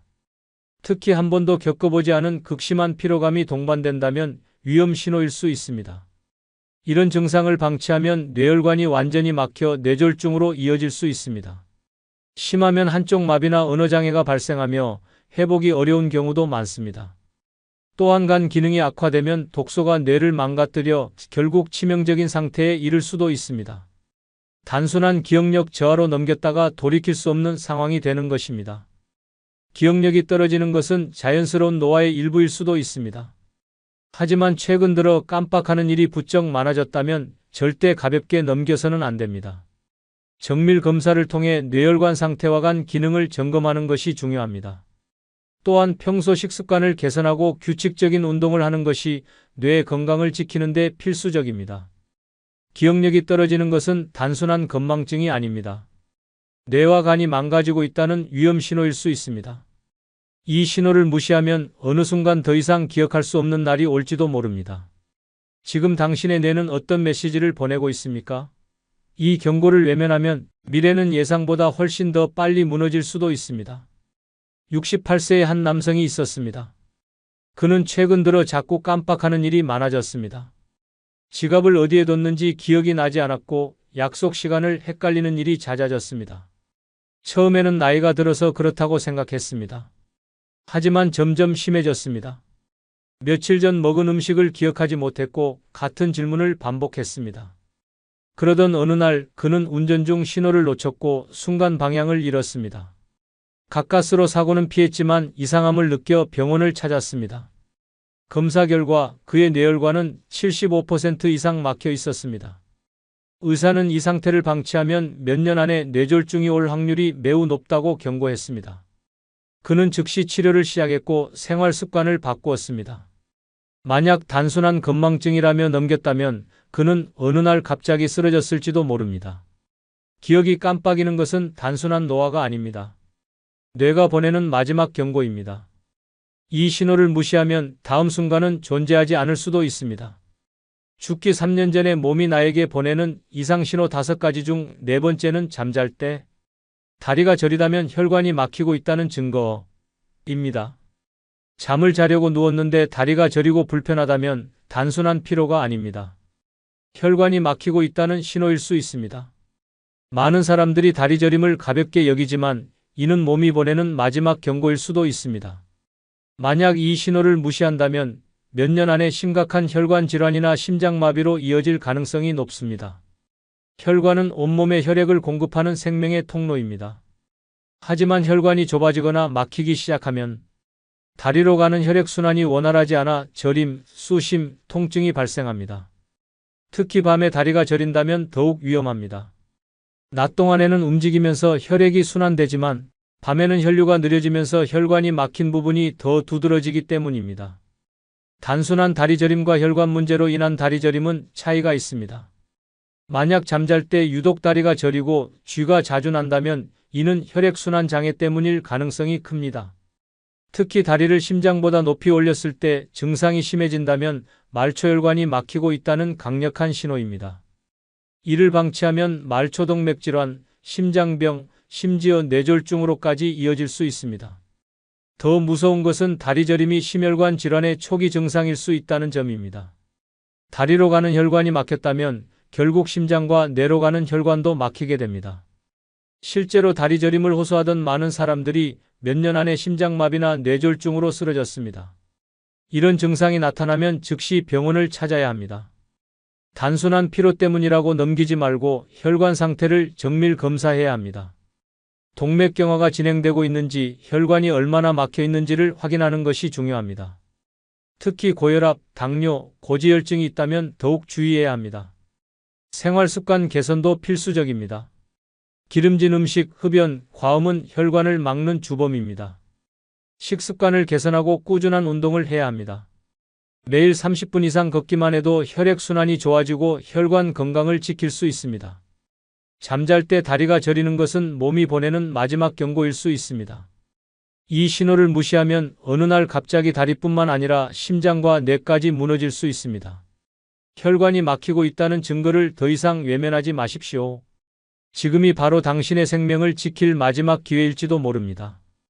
62세의 한 남성이 있었습니다. 몇 달 전부터 잠을 잘 때마다 다리가 저리고 쥐가 났습니다. 처음에는 피곤해서 그렇다고 생각하며 대수롭지 않게 넘겼습니다. 하지만 증상은 점점 심해졌습니다. 새벽마다 다리가 저려서 잠에서 깨는 일이 반복되었고 걷는 것도 점점 불편해졌습니다. 그러던 어느 날 그는 아침에 일어나자마자 극심한 가슴 통증과 함께 쓰러졌습니다. 급히 병원으로 이송되었고 검사 결과는 충격적이었습니다. 심장혈관이 90% 이상 막혀 있었고 의사는 이미 여러 차례 몸이 경고를 보냈지만 무시한 결과라고 말했습니다. 그는 응급시술을 받고 가까스로 목숨을 건졌습니다. 다리 저림이 단순한 피로가 아니라 심장과 혈관이 보내는 마지막 경고였던 것입니다. 만약 조금만 더 늦었다면 그는 다시는 깨어나지 못했을지도 모릅니다. 몸이 보내는 작은 신호를 무시하면 다음엔 기회조차 없을 수 있습니다. 죽기 3년 전에 몸이 나에게 보내는 이상신호 5가지 중 5번째는 혀 색깔이 변했다면 장기 하나가 망가진다는 뜻입니다. 혀의 색깔이 변했다면 몸속에서 심각한 이상이 진행되고 있다는 신호입니다. 많은 사람들이 혀를 대수롭지 않게 여기지만 혀는 우리 몸의 건강 상태를 그대로 반영하는 중요한 기관입니다. 만약 혀가 평소보다 지나치게 붉거나 창백하거나 검은빛을 띠기 시작했다면 이는 특정 장기가 망가지고 있다는 강력한 경고일 수 있습니다. 이 신호를 무시하면 결국 돌이킬 수 없는 상태로 악화될 수도 있습니다. 혀가 지나치게 붉어졌다면 간이 위험하다는 뜻입니다. 간은 몸속 독소를 해독하는 역할을 합니다. 하지만 간이 제 기능을 하지 못하면 독소가 몸에 쌓이면서 혀가 붉게 변하고 심하면 갈라지거나 부어오르는 증상이 나타납니다. 특히 음주를 자주 하거나 기름진 음식을 즐긴다면 더욱 조심해야 합니다. 혀의 변화는 간이 망가지는 초기 신호일 수 있습니다. 혀가 창백하거나 하얗게 변했다면 빈혈이나 신장 기능 저하를 의심해야 합니다. 신장이 제대로 작동하지 않으면 혈액이 깨끗하게 정화되지 못하고 독소가 쌓이면서 혀가 창백해지거나 하얀 막이 낍니다. 또한 만성 피로, 부종, 소변 변화 같은 증상이 함께 나타난다면 신장이 서서히 망가지고 있다는 뜻입니다. 이를 방치하면 결국 신부전으로 이어질 수도 있습니다. 혀가 검거나 갈색을 띠기 시작했다면 소화기관, 특히 위와 장에 심각한 문제가 생긴 것입니다. 위장 건강이 악화되면 입속 세균이 급격히 증가하면서 혀가 검게 변하는 현상이 나타납니다.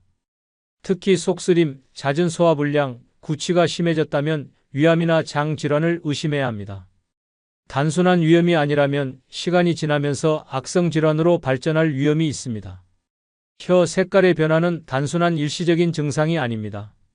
장기 하나가 서서히 망가지고 있다는 신호일 가능성이 높습니다. 혀의 변화를 무시하면 몇 년 안에 신부전, 간경화, 위암 같은 치명적인 병으로 이어질 수도 있습니다. 하지만 많은 사람들이 이 경고를 대수롭지 않게 넘기고 뒤늦게 후회합니다. 혀의 색이 변하는 것은 몸이 보내는 마지막 경고일 수 있습니다. 혀의 변화가 감지되면 즉시 병원을 찾아야 합니다. 단순한 영양 부족으로 생각하고 넘기다가는 생명을 위협받을 수 있습니다.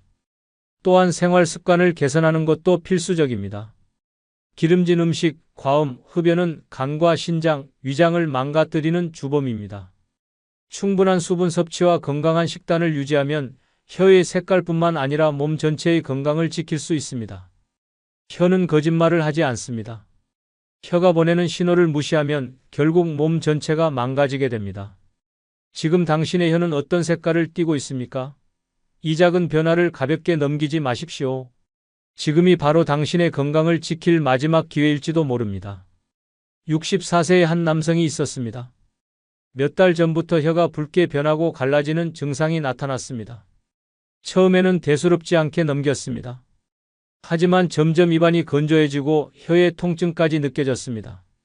거울을 볼 때마다 혀 색깔이 짙어지고 있다는 것을 알았지만 피곤해서 그렇겠거니 하고 무시했습니다. 그러던 어느 날 그는 극심한 피로와 복통을 호소하며 병원에 갔습니다. 검사 결과 그의 간 수치는 정상의 몇 배를 넘었고 의사는 간경화 초기 단계라고 진단했습니다. 간이 서서히 망가지면서 몸이 경고를 보냈지만 그는 혀의 변화를 사소한 증상이라 여겼던 것입니다. 다행히 그는 간 기능 회복을 위해 치료를 시작했지만 만약 더 늦었다면 간경화가 악화되어 돌이킬 수 없는 상태가 되었을 것입니다. 혀는 몸의 상태를 그대로 보여줍니다. 혀의 색깔이 변하는 것은 우연이 아닙니다. 이 신호를 무시하면 결국 건강뿐만 아니라 생명까지 위협받을 수 있습니다. 끝으로 여러분께 한 가지 부탁이 있습니다. 영상 아래에 나오는 제품을 누르시면 쿠팡으로 연결됩니다. 이렇게 쿠팡으로 연결된 후 아무 물건을 사셔도 제 채널에 약간의 수익이 발생하오니 앞으로 쿠팡에서 물건을 구입할 경우 이런 식으로 구입해 주셔서 저에게 간접 후원해 주시면 대단히 감사하겠습니다. 그럼 내일 오전 7시에 더 좋은 영상으로 찾아뵙겠습니다. 감사합니다.